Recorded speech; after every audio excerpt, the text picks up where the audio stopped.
Halo semuanya, perkenalkan kami dari kelompok 3. Kami akan menjelaskan materi mengenai manajemen kredit. Sebelum itu, kami akan memperkenalkan diri kami. Perkenalkan dari saya, nama saya Beatrice Morita Butemakin dengan NIM 32122071. Dan teman saya, Perkenalkan nama saya Indri Pakat dengan NIM 32122042. Perkenalkan, nama saya Angelina Evangelista Karolini dengan NIM 321255. Perkenalkan nama lengkap saya Juni Nandua dengan NIM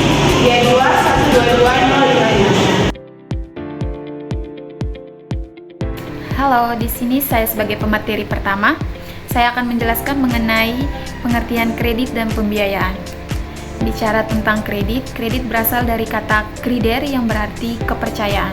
Sehingga ini mengandung unsur kepercayaan dari bank kepada nasabah untuk menggunakan kredit sebaik mungkin. Ada pengertian kredit menurut beberapa para ahli. Di sini yang saya ambil yaitu 3. Yang pertama ada menurut Kasmir, yang kedua ada menurut Hasibuan, dan yang ketiga ada menurut Mulyono. Yang pertama menurut Kasmir yang mengatakan bahwa kredit merupakan pembiayaan yang bisa berupa uang maupun tagihan yang nilainya dapat ditukar dengan uang. Terus yang kedua menurut Hasibuan yang mengatakan bahwa kredit merupakan pinjaman yang harus dibayar oleh si peminjam bersama bunganya sesuai dengan perjanjian yang sudah disepakati bersama. Terus yang ketiga menurut Mulyono, ia mengatakan bahwa kredit merupakan kemampuan untuk melakukan pembelian atau melaksanakan pinjaman dengan perjanjian untuk melakukan pembayaran sesuai dengan jangka waktu yang sudah ditentukan. Sehingga di sini dapat disimpulkan bahwa kredit merupakan kondisi penyerahan baik berupa uang, barang maupun jasa dari satu pihak ke pihak lainnya. Pihak yang dimaksud di sini yaitu pihak kreditur kepada pihak debitur untuk melakukan pembayaran sesuai dengan jangka waktu yang sudah ditentukan atau sudah disepakati bersama yang disertai adanya imbalan atas tambahan pokok tersebut. Terus yang kedua mengenai pengertian pembiayaan. Pembiayaan merupakan dukungan pendanaan yang melibatkan 3 pihak. Pihak yang pertama ada pihak pemberi dana, pihak yang kedua ada pihak penyedia aset barang atau jasa, dan pihak yang ketiga yaitu pihak pemanfaatan aset barang atau jasa. Pembiayaan ini berfungsi untuk membantu mengatasi keterbatasan dana. Contoh dari pembiayaan itu seperti kredit KTA atau kredit tanpa adanya agunan. Di sini kita bisa melakukan kredit tanpa adanya jaminan. Terus yang kedua ada kartu kredit, yang ketiga ada kredit kepemilikan rumah, dan yang terakhir ada kredit kendaraan bermotor. Sekian dari saya. Di sini saya akan menjelaskan tentang tujuan, fungsi, dan jenis kredit. Yang pertama, tujuan kredit. Kredit memiliki beberapa tujuan yang berguna baik bagi kreditur atau bank dan debitur atau nasabah. Tujuan-tujuan kredit antara lain, tujuan utama dari layanan kredit tentunya adalah untuk mendapatkan keuntungan. Keuntungan ini diperoleh dari bunga yang diberikan kepada nasabah dari bank sebagai balas jasa telah memberikan kredit. Selain itu, keuntungan juga didapatkan dari biaya administrasi kredit yang dibebankan kepada nasabah. Tujuan kredit yang berikutnya yaitu untuk membantu pemerintah. Semakin banyak kredit yang digunakan oleh nasabah, maka semakin banyak pula dana yang dapat dipergunakan untuk pembangunan dalam berbagai sektor real. Selain bertujuan untuk membantu pemerintah, kredit juga bertujuan untuk membantu mengembangkan bisnis nasabah. Nasabah yang memerlukan dana untuk investasi ataupun untuk dana modal kerja bisa memanfaatkan kredit.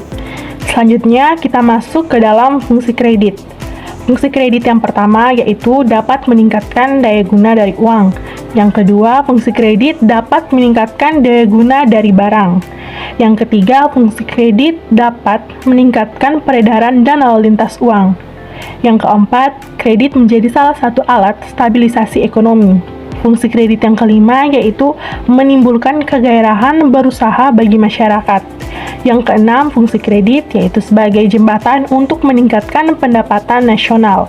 Yang ketujuh, kredit sebagai alat hubungan ekonomi internasional. Selanjutnya kita masuk ke dalam jenis-jenis kredit. Jenis kredit dibedakan menjadi 3, yaitu yang pertama berdasarkan sifat penggunaan. Di sini terdapat kredit konsumtif, yaitu kredit yang dipergunakan oleh peminjam untuk keperluan konsumsi. Artinya, uang kredit akan habis terpakai untuk memenuhi kebutuhannya. Selanjutnya yaitu kredit produktif. Kredit ini ditunjukkan untuk keperluan produksi dalam arti luas, digunakan untuk peningkatan usaha, baik usaha-usaha produksi perdagangan maupun investasi. Selanjutnya yang kedua berdasarkan keperluannya. Di sini terdapat kredit produksi atau eksploitasi. Kredit ini diperlukan perusahaan untuk meningkatkan produksi, baik peningkatan kuantitatif yaitu jumlah hasil produksi maupun peningkatan kualitatif yaitu peningkatan kualitas atau mutu hasil produksi. Selanjutnya yaitu kredit perdagangan. Sesuai dengan namanya, kredit ini dipergunakan untuk place dari suatu barang. Selanjutnya yaitu kredit investasi. Kredit investasi ini diberikan oleh bank kepada para pengusaha untuk keperluan investasi, untuk penanaman modal. Dan yang ketiga, berdasarkan jangka waktu. Kredit jangka waktu di sini terdapat kredit jangka waktu pendek, yaitu kredit yang berjangka waktu selama-lamanya yaitu 1 tahun. Selanjutnya, kredit jangka menengah yaitu kredit yang jangka waktunya antara 1 tahun sampai dengan 3 tahun. Selanjutnya yaitu kredit jangka panjang yaitu kredit yang jangka waktunya lebih dari waktu yaitu 3 tahun. Yang berikut adalah jaminan. Jaminan adalah perikatan antara kreditur dan debitur, di mana debitur menjanjikan sejumlah hartanya untuk melakukan pelunasan utang sesuai dengan ketentuan undang-undang yang berlaku. Apabila dalam berjalannya waktu terjadi kemacetan pembayaran utang si debitur. Jaminan juga dapat dikatakan sebagai aset atau pihak dari peminjam yang dijanjikan kepada pemberi pinjaman jika peminjam tidak mengembalikan pinjaman tersebut. Kegunaan jaminan ada 3. Yang pertama, memberikan hak dan kekuasaan kepada bank untuk pelunasan dari agunan apabila debitur melakukan janji, yaitu dengan membayar utang sesuai dengan waktu yang telah ditentukan. Yang kedua, menjamin agar debitur berperan serta dalam transaksi untuk membiayai usahanya, sehingga kemungkinan untuk meninggalkan usahanya atau proyeknya yang akan merugikan dirinya sendiri atau perusahaannya itu sangat kecil. Yang ketiga, memberikan dorongan kepada debitur untuk memenuhi janjinya, khususnya mengenai pembayaran utang sesuai dengan syarat-syarat yang telah disetujui, agar debitur atau pihak ketiga yang meminjam tidak kehilangan kekayaan yang telah dijaminkan tersebut. Yang berikut yaitu penentuan suku bunga. Dalam penentuan suku bunga terdapat 2 poin. Yang pertama, pengertian dan juga jenis-jenis.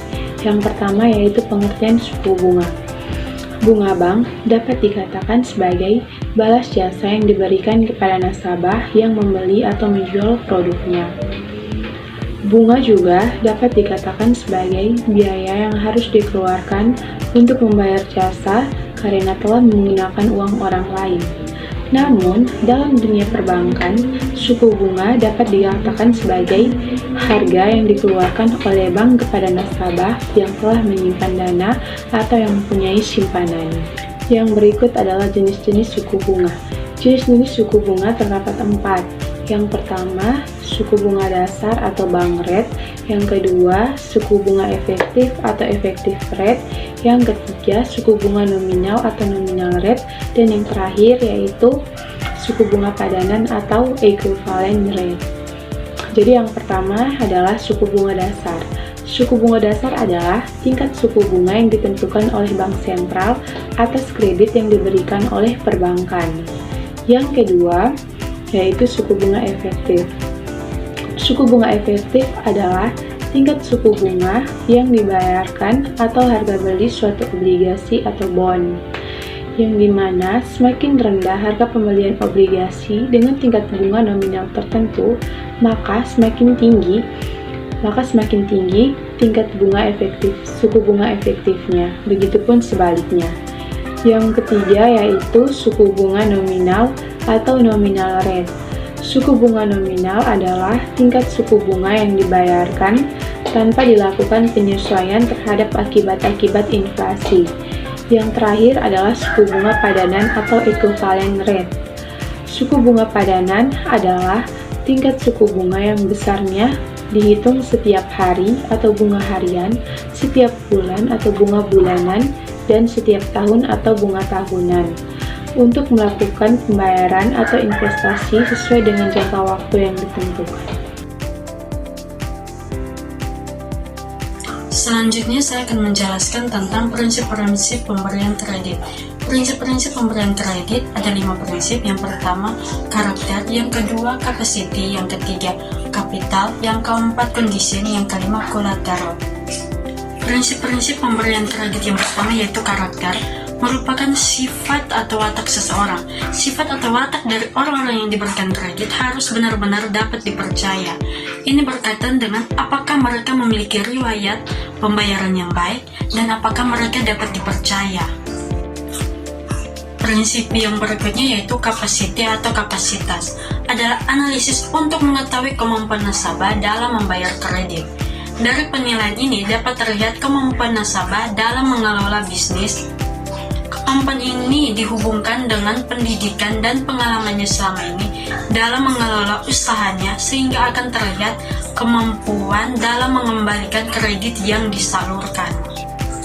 Prinsip yang berikutnya yaitu kapital atau modal, digunakan untuk melihat penggunaan modal apakah efektif dan dapat dilihat dari laporan keuangan yang disajikan dengan melakukan pengukuran dari segi likuiditas dan solvabilitas, rentabilitas, dan ukuran lainnya.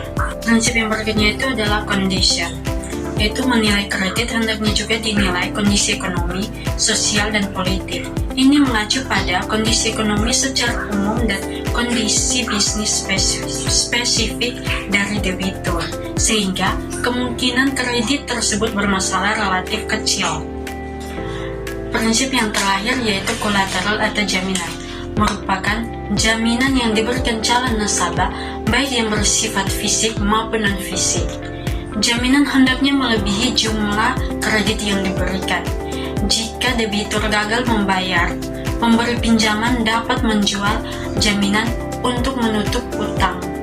Berikut prosedur pemberian kredit.